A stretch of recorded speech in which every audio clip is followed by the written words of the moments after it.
അനുഗ്രഹിക്കപ്പെട്ട നല്ല സമയത്തിനായി ഞാൻ ദൈവത്തെ സ്തുതിക്കുന്നു, സ്തോത്രം ചെയ്യുന്നു. ദൈവവചനം ശ്രവിച്ചുകൊണ്ടിരിക്കുന്ന എല്ലാ ദൈവമക്കൾക്കും വീണ്ടും വരാമെന്ന് അരുളി ചെയ്തവനായ കർത്താവായ യേശു ക്രിസ്തുവിൻ്റെ ധന്യനാമത്തിൽ ഞാൻ എൻ്റെ സ്നേഹവന്ദനം അറിയിക്കുന്നു. ഇന്ന് നാം പഠിക്കുവാൻ തുടങ്ങുന്നത് 4-ാം സങ്കീർത്തനമാണ്. 4-ാം സങ്കീർത്തനം ഒരു അനുഗ്രഹിക്കപ്പെട്ട സങ്കീർത്തനമാണ്. ഈ ഭൂമിയിലെ ജീവിതം പ്രയാസമേറിയതും ദുഷ്കരവുമെങ്കിലും യഹോവയിൽ നമുക്ക് ആശ്വാസം കണ്ടെത്താമെന്നാണ് 4-ാം സങ്കീർത്തനത്തിൽ കൂടി എഴുത്തുകാരൻ നമുക്ക് തരുന്ന സന്ദേശം.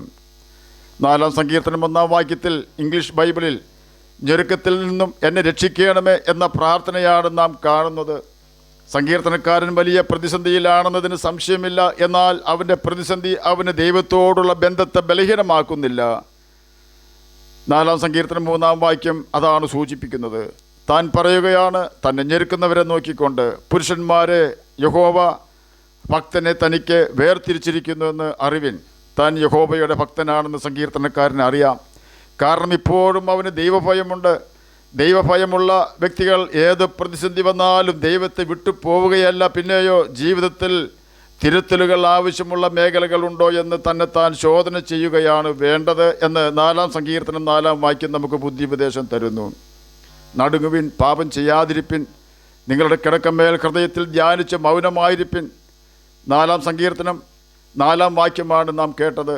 ഈ വാക്യം ഇംഗ്ലീഷ് NIV വേർഷനിൽ in your anger do not sin when you are on your bed search your heart and be silent എന്നാണ് രേഖപ്പെടുത്തിയിരിക്കുന്നത്. എഫേസ്യർക്ക് എഴുതിയ ലേഖനം 4-ാം അധ്യായം 26-ാം വാക്യത്തിൽ കോപിച്ചാൽ പാപം ചെയ്യാതിരിപ്പിൻ, സൂര്യൻ അസ്തമിക്കുവോളം നിങ്ങളുടെ കോപം വെച്ചുകൊണ്ടിരിക്കരുത് എന്നും എഫേസ്യർക്ക് എഴുതിയ ലേഖനം 4-ാം അധ്യായം 27-ാം വാക്യത്തിൽ പിശാചിന് ഇടം കൊടുക്കരുത് എന്നും രേഖപ്പെടുത്തിയിരിക്കുന്നു. ചുരുക്കി പറഞ്ഞാൽ ഈ വാക്യങ്ങളെല്ലാം നമുക്ക് തരുന്ന സന്ദേശം എന്തെന്നാൽ, ജീവിതത്തിൽ നാം കോപിക്കുവാൻ ഇട വന്നേക്കാം. അപ്പോൾ പോലും നാം ആരോടാണോ കോപിക്കുന്നത് അത് ദൈവസ്നേഹത്തോടെയും സാത്താൻ നമ്മെയും ആരുടെ നന്മയ്ക്കായാണോ നാം കോപിക്കുന്നത് ആ വ്യക്തിയെയും ആക്രമിക്കുവാൻ ഇടവരാതെ വണ്ണം ആർക്കും ഇടർച്ച വരാതെ ആര് കേട്ടാലും അവർക്ക് ദൈവകൃപ ലഭിപ്പാൻ തക്കവണ്ണം കയ്പില്ലാതെ കോപിച്ചാൽ, നന്മയ്ക്ക് വേണ്ടി കോപിച്ചാൽ പോലും സൂര്യൻ അസ്തമിക്കുവോളം കോപം വെച്ചുകൊണ്ടിരിക്കരുത്. കാരണം സൂര്യൻ അസ്തമിച്ചാൽ കോപം ക്രോധമായി അല്ലെങ്കിൽ വൈരാഗ്യമായി തീരുവാൻ സാധ്യതയുണ്ട്. ഇംഗ്ലീഷിൽ ആങ്കർ എന്നാണല്ലോ കോപത്തിന് പറയുന്നത്. ആ വാക്കിൻ്റെ മുൻപിൽ ഡി എന്ന ഒരു അക്ഷരം ചേർത്താൽ ഡേഞ്ചർ എന്ന അക്ഷരം കിട്ടും. അപകടം എന്നാണ് ഈ വാക്കിൻ്റെ അർത്ഥം. ഓർക്കുക, നാം എന്തിനു വേണ്ടി കോപിച്ചാലും, സ്നേഹത്തോടെ കോപിച്ചാലും അത് അപകടമാകുവാൻ സാധ്യതയുണ്ട്. കാരണം ഏതെങ്കിലും ഒരു വാക്ക് അറിയാതെ നമ്മുടെ വായിൽ നിന്നും മറ്റുള്ളവരെ വേദനിപ്പിക്കുന്ന സാഹചര്യമുണ്ടായാൽ നമ്മുടെ സംഭാഷണം അപകടത്തിലേക്ക് നീങ്ങുകയും പറയുന്ന വ്യക്തിയും കേൾക്കുന്ന വ്യക്തിയും സാത്താൻ്റെ കെണിയിൽ വീഴുകയും ചെയ്യുന്നു. അതുകൊണ്ടാണ് പൗലോസ് പറയുന്നത് പിശാചിന് ഇടം കൊടുക്കരുതെന്ന്. ഇടം കൊടുക്കുക എന്നാൽ അവസരം കൊടുക്കുക എന്ന് ചിന്തിച്ചാൽ തെറ്റില്ല. നമ്മുടെ ജീവിതത്തിൽ ആരോടെങ്കിലും കയ്പായിരിക്കുന്നുവോ നിരപ്പ് പ്രാപിക്കുക. ഹൃദയത്തിൽ അകൃത്യം കരുതുക എന്നതും കയ്പായിരിക്കുക എന്നതും നമ്മുടെ ഹൃദയത്തിലേക്ക് സാത്താന് പ്രവേശിക്കുവാനുള്ള കോണിപ്പടിയാണെന്ന് നാം ഓർക്കണം. കയ്പും പരിഭവവുമുള്ള ഹൃദയത്തിൽ ദൈവസ്നേഹവും ദൈവഭയവും സമാധാനവും ഉണ്ടാവുകയില്ല. യേശുവിന് അങ്ങനെയുള്ള ഹൃദയത്തിൽ വസിക്കുവാൻ സാധിക്കാതെ വരുന്നു. യേശു വസിക്കാത്ത ഒരു ഹൃദയവും ശൂന്യമായിരിക്കുകയില്ല എന്ന് നാം മനസ്സിലാക്കണം. അവിടെ ദുരാത്മാവും സകലവിധ അശുദ്ധിയും കയറി പാർക്കുന്നു. ആകയാൽ എന്ത് വില കൊടുത്തും മറ്റുള്ളവരോട് സമാധാനമായിരിക്കുവാൻ നമുക്ക് ദൈവാത്മാവിൻ്റെ സഹായം തേടാം. സമാധാനപ്രഭുവായ കർത്താവായ യേശു ക്രിസ്തുവിന് മാത്രമേ നമ്മുടെ ഹൃദയത്തെ സമാധാനത്തിൽ സൂക്ഷിക്കുവാൻ കഴിയുകയുള്ളൂ. നമ്മുടെ ഹൃദയം സമാധാനമുള്ളതെങ്കിൽ നമ്മുടെ മുഖം അത് വെളിപ്പെടുത്തും, കണ്ണുകളത് വെളിപ്പെടുത്തും. മറ്റുള്ളവരോട് നമുക്ക് സമാധാനമായി സംസാരിക്കുവാൻ കഴിയുന്നുണ്ടോ? ഓരോ ദിവസവും നാം ഈ ചോദ്യം നമ്മോട് തന്നെ ചോദിക്കണം. ഓരോ നിമിഷവും നാം നമ്മുടെ ഹൃദയത്തെ ശോധന ചെയ്യണം. വ്യസനത്തിനുള്ള മാർഗം നമ്മുടെ ഹൃദയത്തിലുണ്ടോ എന്നാണ് നാം ശോധന ചെയ്യേണ്ടത്. എന്നാൽ വിജയം നമുക്ക് ഉറപ്പാണ്. നമ്മുടെ പ്രതികൂലങ്ങളിൽ മറ്റുള്ളവരാൽ നാം ആക്രമിക്കപ്പെടുമ്പോൾ, കഷ്ടത നമുക്ക് വരുമ്പോൾ നാം കുഴഞ്ഞു പോകരുത്. നമ്മുടെ ഹൃദയം ക്ഷീണിച്ച് മടുക്കുമ്പോൾ കർത്താവിനെതിരെ ഒരക്ഷരം പോലും പറയാതിരിക്കുവാൻ നാം സൂക്ഷിക്കണം. കർത്താവ് നമ്മെ ദോഷങ്ങളാൽ പരീക്ഷിക്കുന്നവനല്ല. നാം വിശ്വസ്തരാണോ എന്നറിയുവാൻ ശോധന ചെയ്യും. എന്നാൽ നാം തകരുവാൻ തക്കവണ്ണം കർത്താവ് നമ്മെ പരീക്ഷിക്കുകയില്ല. ഏത് പ്രതികൂല സാഹചര്യത്തിലും നാം കർത്താവിൽ ആശ്രയിക്കണം. പാപികളാൽ തനിക്ക് നേരിട്ട വിരോധം സഹിച്ചവനെ നാം ധ്യാനിക്കണം. ക്രൂശിക്കപ്പെട്ട യേശു ക്രിസ്തുവിനെ നാം സൂക്ഷിച്ചു നോക്കണം. എല്ലാവരാലും കൈവിടപ്പെട്ടവനാണ് അവൻ, എല്ലാവരാലും ആക്രമിക്കപ്പെട്ടവനാണ് കർത്താവായ യേശു ക്രിസ്തു. വേദന കൊണ്ട് പുളഞ്ഞവനാണവൻ, കണ്ടാൽ ആളല്ല എന്ന് തോന്നുമാറ് വിരൂപനാക്കപ്പെട്ടവനാണ് കർത്താവായ യേശു ക്രിസ്തു. നമുക്ക് വേണ്ടിയാണ് അവൻ അതെല്ലാം സഹിച്ചത്. നമുക്ക് സൗഖ്യം വരുവാനും നമ്മെ ദൈവമക്കളാക്കി തീർക്കുവാനുമാണ് അവനതെല്ലാം സഹിച്ചത്. അവനെ നാം ധ്യാനിച്ചാൽ, നമ്മുടെ വേദനകൾ അവൻ ചുമന്നതാണെന്ന് നാം ധ്യാനിച്ചാൽ, നമ്മുടെ പ്രതിസന്ധികളും കഷ്ടതയും ഓർക്കുവാൻ നമുക്ക് കഴിയുകയില്ല. തെറ്റുപറ്റാത്ത ജീവിതം നാം നയിക്കുന്നുവെങ്കിൽ തക്ക സമയത്ത് യേശു കടന്നു വന്ന് നമ്മെ വിടുവിക്കും എന്ന് ദൈവവചനം നമുക്ക് ഉറപ്പ് തരുന്നുണ്ട്.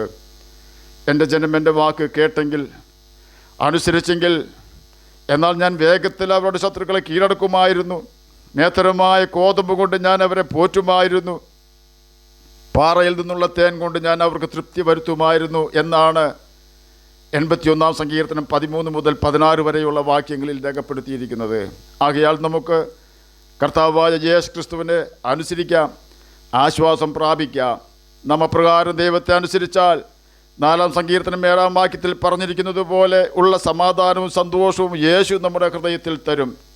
സങ്കീർത്തനക്കാരൻ 4-ാം അധ്യായം 7-ാം വാക്യത്തിൽ രേഖപ്പെടുത്തിയിരിക്കുന്ന ധാന്യവും വീഞ്ഞും വർദ്ധിച്ചപ്പോൾ അവർക്കുണ്ടായതിലും അധികം സന്തോഷം നീ എൻ്റെ ഹൃദയത്തിൽ നൽകിയിരിക്കുന്നു.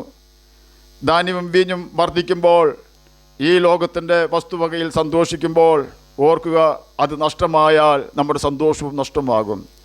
എന്നാൽ നമ്മുടെ സന്തോഷം നമ്മെ സ്നേഹിച്ച് നമുക്ക് വേണ്ടി തന്നെത്താൻ ഏൽപ്പിച്ചു കൊടുത്ത കർത്താവായ യേശു ക്രിസ്തുവിലാണെങ്കിൽ ആ സന്തോഷവും സമാധാനവും നഷ്ടപ്പെടുത്തുവാൻ ഭൂമിയിലെ ഒരു പ്രതിസന്ധിക്കും കഴിയുകയില്ല.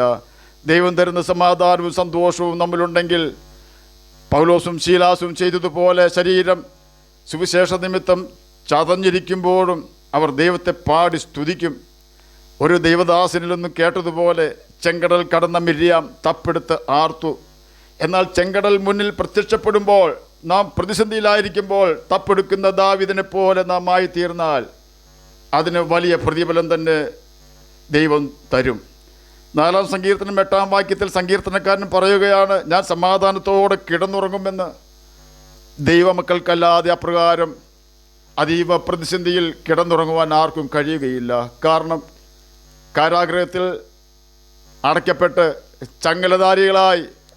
ചങ്ങലധാരിയായ പത്രോസ് പടയാളികളുടെ നടുവിൽ ഉറങ്ങിയെന്ന് നാം വായിക്കുന്നു.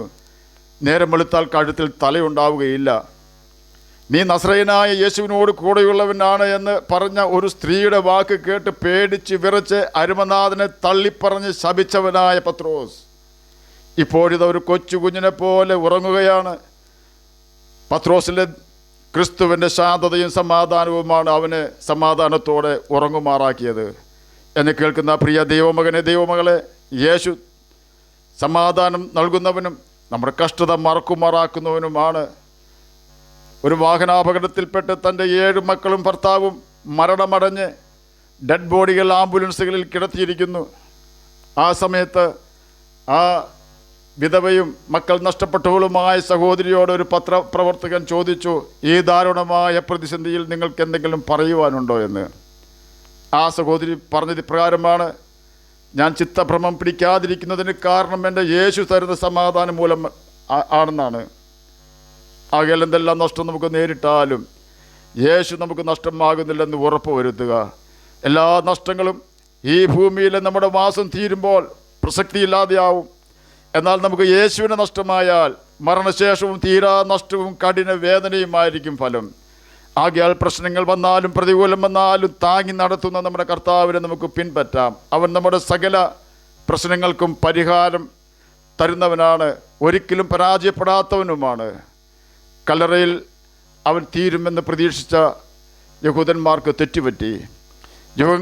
യുഗങ്ങളുടെ പാറയായ യേശുവിനെ 3 ദിവസം മാത്രമാണ് ഈ ഭൂമിയിലെ ചെറിയൊരു പാറക്കഷ്ണം തടഞ്ഞു വെച്ചത്. 3-ാം ദിവസം ഈ ഭൂമിയിലെ തടസ്സമായ കല്ലറ വാതിൽക്കലെ പാറയെ യുഗങ്ങളുടെ പാറ നീക്കി പുറത്തു വന്നു. അതുപോലെ തന്നെ എന്നെ കേൾക്കുന്ന പ്രിയ ദൈവമകനെ, ദൈവമകളെ, നമ്മെ ഞെരുക്കുന്ന ഏത് പ്രതിസന്ധിയും യേശു ഒന്ന് നോക്കിയാൽ മാറാനുള്ളതേ ഉള്ളൂ. ആയതിനാൽ ദൈവവചനം സ്ഥിരമായി വായിച്ച് അതിലെഴുതിയിരിക്കുന്നത് അതുപോലെ തന്നെ അനുസരിച്ച് ക്രിസ്തുവിൽ നമുക്ക് ആശ്വാസം കണ്ടെത്താം. കൽപ്പനകൾ, ദൈവകൽപ്പനകൾ തന്നെ പ്രമാണിച്ച് നമുക്ക് നിത്യജീവൻ അവകാശികളായി തീരാം. അതിന് കർത്താവ് നമ്മെ സഹായിക്കട്ടെ എന്ന് പ്രാർത്ഥിച്ചുകൊണ്ട് ഞാൻ എൻ്റെ വാക്കുകളൊന്നും വിരമിക്കുന്നു. നമുക്ക് പ്രാർത്ഥിക്കാം.